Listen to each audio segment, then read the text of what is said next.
I'm glad you're here with me today. Please follow my story all the way to the end and leave a comment letting me know what city you're watching from. The morning my son brought his lawyer to my house, I was in the middle of repotting a fern. My hands were still dirty with soil when they walked through the front door without knocking. My son, Daniel, barely looked at me. His wife, Renee, glanced around the living room the way a real estate agent does, measuring, calculating, deciding what stays and what goes. But it was the lawyer who stopped me cold. He was young, maybe 30, carrying a leather briefcase that probably cost more than my monthly electric bill. He set it down on my dining room table without asking. On my grandmother's lace tablecloth, I remember thinking, they came prepared. What none of them knew, what I hadn't yet told a single soul, was that 3 days earlier, I had sat in the office of a woman named Claire Sutton, a senior partner at Meridian Asset Group, and discovered that the quiet, modest life I thought my late husband Harold had lived was only the surface of something far deeper, something that was about to change everything. But I'm getting ahead of myself. My name is Margaret, and I've lived in Cloverfield, Ohio for 31 years. Harold and I moved here when Daniel was 4 years old, back when the neighborhood still had elm trees lining the sidewalks and neighbors left casseroles on each other's porches without being asked. We weren't wealthy people. Harold worked in municipal planning, and I spent 22 years as a school librarian before my knees made the long hallways impossible. We drove sensible cars, bought furniture that lasted, and put every spare dollar into Daniel's education. We gave him everything we had, and we gave it gladly. Harold passed away 18 months ago, quietly. The way he had lived without drama or announcement, one Tuesday morning he simply didn't wake up. The doctor said his heart had been failing for years. I hadn't known. Harold hadn't wanted me to worry. After the funeral, Daniel came home for a week. He helped me sort through some of Harold's papers, sat with me in the evenings, and held my hand when I cried. I thought, we will get through this together. I thought, he is still my son. Then he went back to Cincinnati, and the calls came less frequently. Thanksgiving, he was too busy. Christmas, they had Renee's family's plans. I told myself it was normal. Children have their own lives, their own demands. I told myself I wasn't lonely. I was lonely. The visits, when they came, shifted in tone sometime around spring. Renee started commenting on the house. The roof needs work, she said, pressing her lips together. The furnace is old. These old houses are money pits, Margaret. I noticed she had stopped calling me Mom. I noticed, and I said nothing. Then in July, Daniel sat me down at the kitchen table and said the words I had been half expecting and wholly dreading. Mom, you can't stay here alone. It's not safe. I had just driven myself to the grocery store and back. I had just finished a 1,000-piece puzzle of the Italian coastline. I had just started a new walking routine, 30 minutes every morning around the block. I was 67 years old, not 107. I'm perfectly fine, Daniel, I said carefully. Renee was standing near the window, arms crossed. She had positioned herself at an angle that suggested she wasn't part of the conversation while making certain she was entirely in charge of it. There are wonderful communities, she said brightly, designed exactly for someone in your situation. Active senior living. It's not what it used to be. Margaret, they have pools. I looked at my son. Is this what you want? He didn't meet my eyes. We want what's best for you. I have been a librarian for 2 decades. I have read 10,000 books. I know the difference between a character who wants what's best for someone and a character who wants something for themselves. I said I would think about it. They left before dinner. 2 weeks later, Daniel called to tell me he had already inquired at Meadow Glen Senior Living in Columbus. There was a spot available if I moved quickly. The house, he explained gently, could be sold to cover the costs. Whatever was left could go into a trust. He and Renee would manage the trust. He and Renee. That night, I sat in Harold's old reading chair and tried to remember if I had raised a stranger. The boy who used to fall asleep in my lap during thunderstorms. The teenager who called me from college when his first girlfriend broke his heart. The young man who cried openly at our kitchen table when Harold's mother died. Where had that boy gone? And who was this careful, practiced voice on the telephone telling me that selling my home was the sensible thing? I didn't sleep much. In the early hours, I wandered into Harold's study, the room I hadn't been able to fully clear yet. His reading glasses were still on the desk. A half-finished crossword. A coffee mug I kept rinsing out and putting back, unable to move it to the cabinet with the others. I opened the bottom drawer of his desk, looking for a pen. Instead, I found a manila envelope tucked beneath a folder of old tax returns. My name was written on the front in Harold's handwriting. Just. Margaret. No explanation. Inside was a short letter, 2 business cards, and a key. I read the letter standing up, in the dark, and by the time I finished, I had to sit down on the floor. Harold's letter was dated 4 years before he died. He had written it, he said, during a medical scare that ultimately turned out to be nothing but that had frightened him enough to put certain things in order. He wrote that he was sorry for keeping secrets, but that he had been afraid I would insist we spend the money rather than let it grow. He wrote that he had always worried about what would happen to me if he left first. He wrote that I should call Claire Sutton at Meridian Asset Group, that she had been managing things for 12 years, and that she was expecting me to call eventually. Whenever I was ready, he wrote, "You are stronger than you know, and you have always been the one who held everything together. I just tried to make sure the foundation was solid before I left." He signed it, "All my love, always Harold." I sat on the floor of his study until the sun came up. I called Claire Sutton the next morning. Her assistant answered on the first ring and said, "Oh, Mrs. Carmichael." "Yes, we've been hoping you'd call. Can you come in Thursday?" I wore my good gray blazer. I had it pressed at the cleaners the day before. Claire Sutton was a composed woman in her mid-50s with reading glasses pushed up on her head and the kind of direct handshake that immediately makes you feel you are being taken seriously.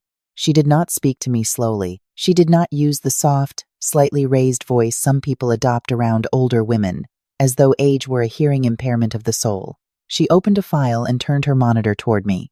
For the next 2 hours, I learned that Harold Carmichael, municipal planner, crossword puzzle enthusiast, man who drove a 12-year-old Buick and bought his shoes on sale, had quietly and methodically built a portfolio over 30 years that left me nearly unable to breathe. Commercial real estate in 3 counties, a storage facility outside of Dayton that generated steady monthly income.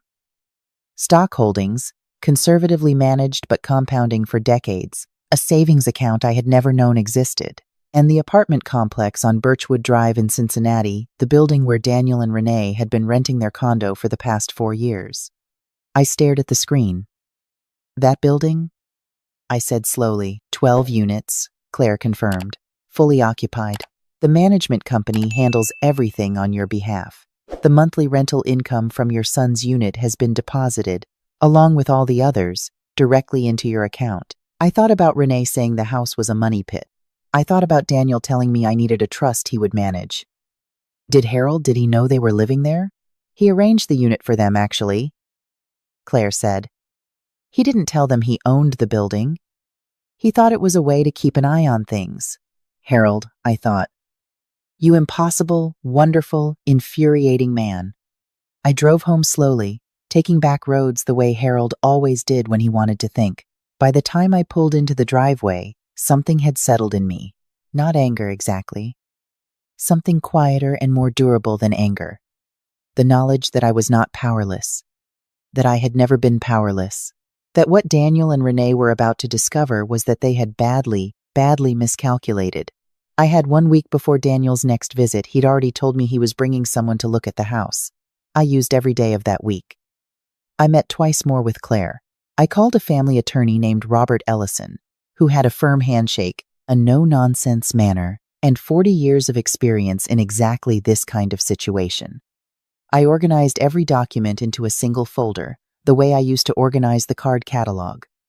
Methodical. Thorough. Calm. I also called my neighbor Patricia, who had been watching all of this unfold with barely contained fury. I knew something was wrong, she said when I told her. The way that woman walked through your garden, looking at the fence line, I wanted to say something. You can say something now, I told her. Just not yet.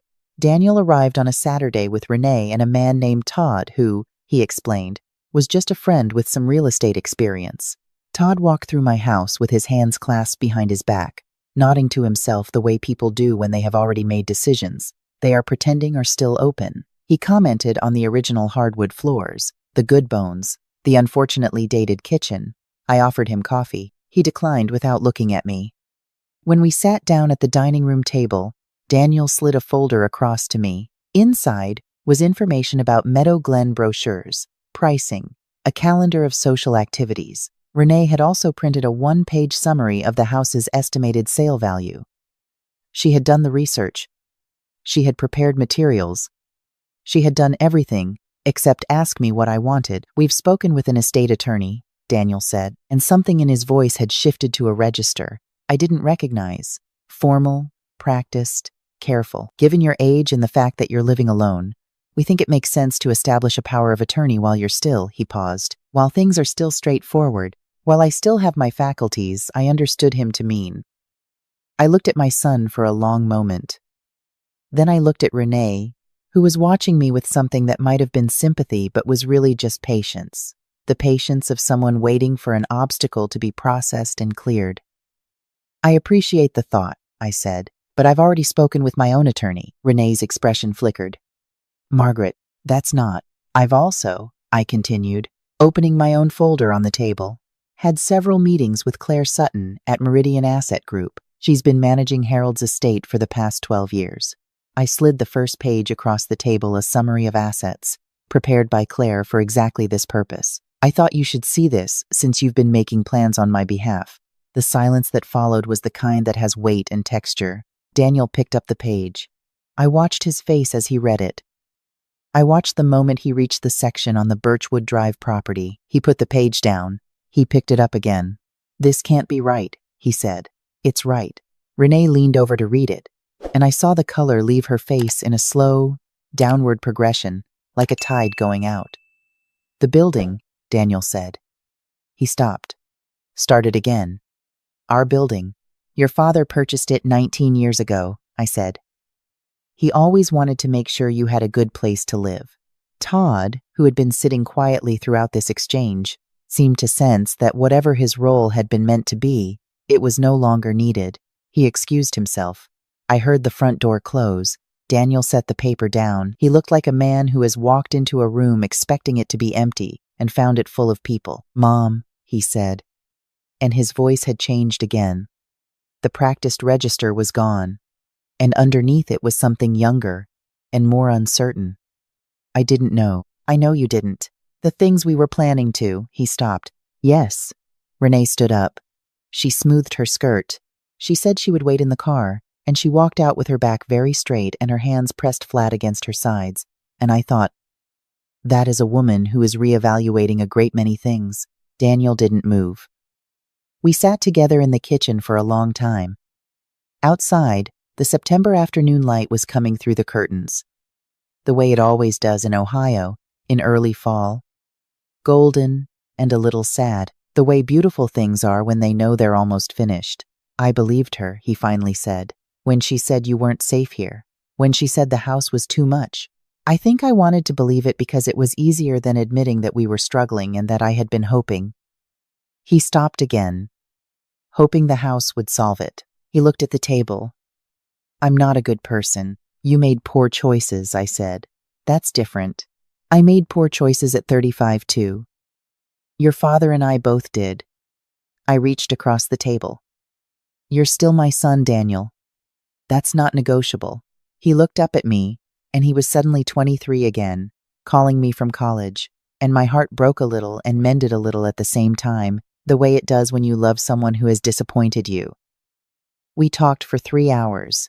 He told me things he should have told me months ago, that his company had restructured, that his role had been eliminated, that he and Renee had been terrified and had not known how to ask for help, that Renee, to be fair, had been more afraid than either of them had admitted, that the plan to move me to Meadow Glen had started as a genuine concern, somewhere, before it became something else. I listened to all of it. I did not excuse it, but I listened. By the time Renee came back inside, quietly, tentatively, nothing like the way she had arrived, I had made several decisions. I told them they could stay in the Birchwood condo as long as they needed to, with reduced rent. while Daniel figured out his next step. I told Daniel I would not be establishing a power of attorney in his favor, but that Robert Ellison had drawn up clear documentation of my wishes, and that my affairs were in order. I told Renee that I understood fear could make people do things they would not otherwise do, but that I expected her never to speak over me in my own house again. She nodded. She didn't argue. That was when I understood that the version of Renee who bulldozed and calculated was mostly armor put on over something more frightened and human underneath. I am not saying I forgave everything in an afternoon. I am saying I left a door open. The part I haven't told you yet is what happened 6 weeks later, in the conference room on the 14th floor of the Hartley building downtown. Daniel had found a new position, a smaller company, less money, but steady. He and Renee were working through things with a counselor.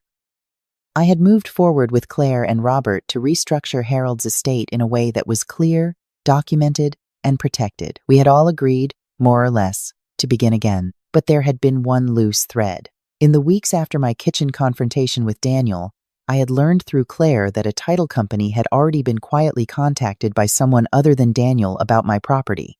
Someone had made preliminary inquiries about the house, about my competency status, about whether there were grounds for a conservatorship. Claire had flagged it immediately.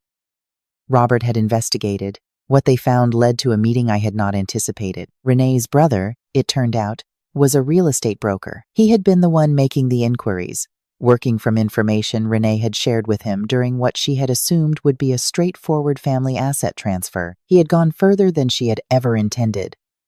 Or so, she said. I chose to believe her, partly because Robert believed her, and partly because the alternative was too exhausting to sustain. The meeting was to formalize an end to any claims or proceedings, both attorneys present. Claire, as my financial representative, Renee's brother, and his attorney on the other side. I arrived early. I sat down, folded my hands, and waited. Renee's brother, whose name was Gary, was 44 years old and had the specific confidence of a man who has never had to reckon with being wrong. He glanced at me when I came in, and then turned back to his attorney in a way that said, "This is the obstacle we're here to clear." I had been a librarian for 22 years. I had dealt with people who underestimated me every single day.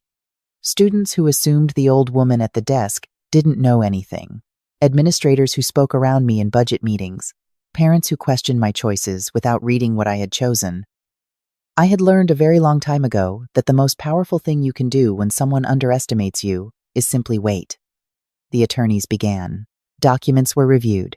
Robert presented the full accounting of Harold's estate, the legal clarity of my sole ownership, the documentation that any conservatorship inquiry had been based on falsified assessments of my mental fitness assessments that, upon review, had been prepared by a contact of Gary's with no legitimate credentials. Gary's attorney leaned over and whispered. Gary's expression changed. The inventory of what he was actually facing was clearly not what he had prepared for. About 40 minutes into the meeting, the door to the conference room opened quietly. An older man stepped in and apologized for being late. He was perhaps 70, silver-haired, with the composed bearing of someone who has spent a lifetime being the most reliable person in any room. He was Harold's old friend and attorney from years ago, Thomas Waverley, who had been the one to originally draw up Harold's protections and who had, at Robert's request, agreed to attend as a witness to the documentation's long history. Gary looked at Thomas Waverley. His attorney looked at Thomas Waverley. I watched Gary's face as he clearly recognized the name, possibly from papers he'd reviewed, possibly from something else, the practiced, settled authority of a man whose signature was on every document that dismantled Gary's plan. Gary sat back in his chair. His attorney made 2 more procedural attempts, both of which Thomas addressed with the sort of patient thoroughness that leaves no air in the room for argument. By the end, the only thing left to decide was the timeline for Gary to formally withdraw all inquiries, which was agreed to be immediate. Gary signed. He did not look at me when he left. Thomas Waverley stayed for a few minutes after. He shook my hand and held it for a moment. "Harold told me about you, many times," he said. "He said if anything ever happened, that you would handle it. He had complete faith in you." He smiled. A little. He was right. I thanked him. I waited until I was in the elevator to let myself cry just briefly, just the kind of tears that come when someone confirms something you needed to know. Harold had known. He had always known. The house is still mine. The fern I was repotting the day Daniel arrived is on the back porch now, too big for the windowsill. I walk 30 minutes every morning. I have started taking a watercolor class on Thursday evenings at the community center, something I always meant to do and never had the excuse to begin. Daniel calls every Sunday. Sometimes Renee calls too, on her own, which I count as progress. We are rebuilding something, not the same thing that existed before, but perhaps something more honest, something that knows what it is made of now. A few months ago, I started volunteering with an organization here in Cloverfield that helps women over 60 navigate financial and legal challenges, particularly when they're dealing with family pressure or exploitation, women who don't have a Claire Sutton in their lives, women who never found the envelope in the drawer. I tell them what I have learned, that the paperwork matters, that you need your own attorney, your own advisor, your own clear documentation of what you own and what you intend. I tell them that asking for help is not weakness, not calling someone before things get bad, not reaching out before you have already lost something you cannot recover. And I tell them what Harold wrote to me in that letter: "You are stronger than you know." I spent a long time believing that the life Harold and I built was modest, unremarkable, ordinary in the best possible way. I was wrong. What Harold built was a fortress, quiet and carefully made, brick by brick over 30 years. He built it out of love and out of foresight and out of the kind of patient, steady devotion that doesn't announce itself. I think about that when I water the plants in the morning, when I drive past the old library where I worked for 2 decades, when I sit in his reading chair in the evenings, the one I couldn't bring myself to move, and I talk to him a little, the way you do when someone is gone but not entirely. I think he would say, "I told you so." I think he would be smiling when he said it. There is something I have come to understand that I want to leave you with. If you've stayed with me this long, we spend so much of our lives making ourselves smaller, quieter, easier, less inconvenient. We step aside because it seems like the gracious thing to do. We defer because we were taught that deference was a virtue. We wait for permission to take up the space that was ours all along. I am 67 years old. I have more ahead of me than some people allow themselves to imagine. The watercolor class, the Sunday calls, the women at the volunteer center who come in frightened and leave a little steadier, the fern on the back porch. A life is not finished until it is finished. And sometimes the chapter you thought was the last one is only the place where the real story begins. If any part of this touched something in your own life, I'd love to hear from you. Leave me a comment. Tell me your city. Tell me your story. Tell me what you would have done. And if you know someone who needs to hear this today, someone who has been made to feel like a burden, someone who has been pushed toward the edges of their own life, please share it with them, because dignity doesn't have an expiration date, and neither do we.